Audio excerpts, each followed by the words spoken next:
Welcome to Outback Gorehouse. This is our second episode. I'm Cade. I'm Sonia. And today we're going to be doing one of the most fundamental things in special effects, which is making fake blood. Now, when I first started out, I found that most of the recipes were American, which asks for a thing called caro, which is corn syrup. And we just don't use that in Australia. It's very expensive. So I've spent a few years playing around, working out what we can do, and here's probably the cheapest, easiest and quickest recipe that I know. So, what do we need, Sonia? We need some chocolate topping, some golden syrup, some red food colouring. You need some clear hair gel. Just make sure you don't put that in this batch. This is what we're going to use for later, because this version is an edible version and you need a shaking container to mix it up with. So what we're going to do, we grab the chocolate syrup, we pour it all into the shaking container. All of it? All of it. Sounds yummy already. Every single drop. So this blood is edible too. It's delicious. So we put all that in there. Then what we grab, your golden syrup, we just put a little squirt in there. You sure we're not having ice cream? I wish we were. Maybe later. Yeah, maybe later. And then we're going to put a couple of tablespoons of the red food colouring.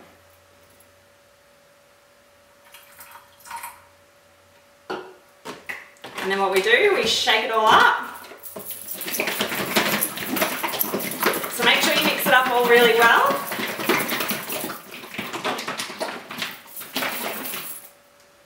And then what you can do, dip your finger in. You can check out the consistency. Bloody! It's really good. Now, one thing we can do to make sure that it is nice and bloody is just test it. Just give it a bit of a look. So that still probably needs a little bit more red. So what we're going for today, you can always use other different food colourings as well, so you can get black and you can add a little bit of yellow. But what we're doing for the shoot that we're doing next is it's a dead body, so it needs to be a little bit darker. So we still need a little bit more red, and we'll just stick to the chocolate and the red to give the look that we need.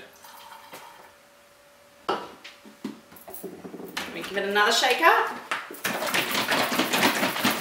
You can see that's a lot darker now. It's definitely.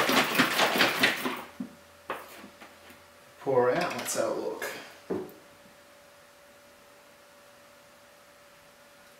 And there is some pretty good blood. So if you need to have it a little bit more runny, you can add water and water it down to as much as you need. Put it in a pump system. So with this we could fill it all the way up to the water and you'd have a lot of blood that you could throw around and just have fun with, say, your intestines that you made last time, and have some real fun and wait to see how you can scare mum and dad kids. Don't do that, we'll get in trouble. So that's it. So what we're going to do now is work out how to make blood that's a little bit more pasty for other effects. So we'll jump into that right now. Okay, so now that we've made Sonia's beautiful batch of blood, what we're going to do is, sometimes when you have like an open wound, and we'll be doing it in the next episode or episode further down, so when you have cuts and different gashes and different things on the body, you want to have a bit of blood that's going to stay. And also, one of the bane of existences for when you're doing this kind of blood and effects is having the bugs come and eat you. So this is a quick recipe that I learnt a while back, where you get some hair gel. So nice few dollops in there, and a clear container I always find helps. So we get a little bit of the blood that we just made. So we add that in, not too much. So we just need a little bit of that blood to make it nice and dark, and then we mix it all up, get it all nice and through. That's when we go back to our red food colouring. So that's just giving it a little bit of a darker, more opaque texture by adding the blood that we've already mixed up. And then we add the red food colouring. Now what that'll do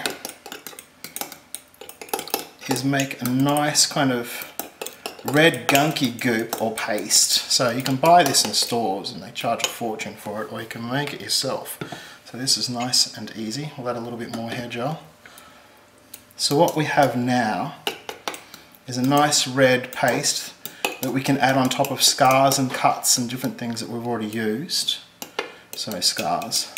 But yeah, different cuts and gashes, and when you do that you'll have a bit of a nice red chunky gunk.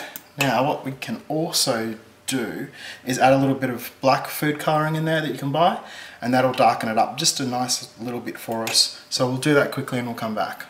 So when you are doing home special effects in indie films, one of the most rarest things, although it seems to be becoming more prevalent now, is black food colouring. So if you ever see black food colouring, grab it, have it in your kit, make sure you've got it, because for right now, that blood is very, very, very red. And when I do fresh blood like this blood, so we use this for a vampire vial, it's great, but for what we're using this for, and the blood's a little bit more coagulated, a little bit more dead, we just want to add the tiniest amount of black food colouring, and then we'll mix it all up, and that way we will have a nice dark red blood. Now if need be, you can always add a little bit more chocolate syrup into it to give it just that a little bit more opaque look, but for what I need and what I'm doing, this right here is perfect. It's got a nice look, it's nice and gooey, and it's just got that nice, been sitting for a little bit, starting to coagulate look. So there we go. That's 2 styles of blood that you can make. So don't forget to subscribe, check back. So every Saturday we'll be doing special effects lessons, and every Wednesday we'll be doing reviews. So I'm Cade. I'm Sonia. And we're Outback Gorehouse. Check us out on Facebook, Outback Gorehouse too. Catch you next time. See ya.